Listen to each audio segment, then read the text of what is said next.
అంబేద్కర్ కోనసీమ జిల్లా అమలాపురంలో కోడి పందాల బరిలపై పోలీసులు దాడి చేశారు. పోలీసుల ఆంక్షలు ఉన్నప్పటికీ పక్కా ఏర్పాట్లతో కోడి పందాలు కొనసాగాయి. 2 గంటల పాటు ఈ కోడి పందాలు నడిచాయి.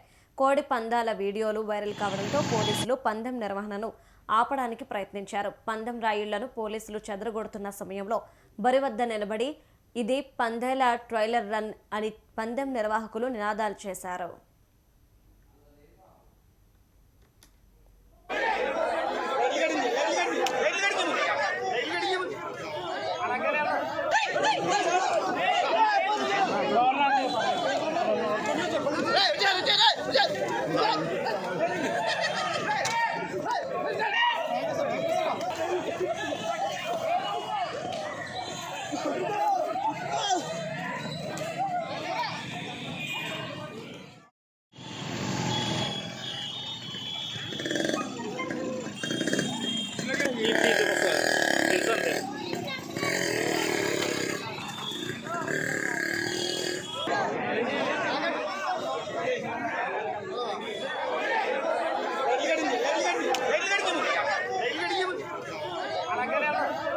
Hey!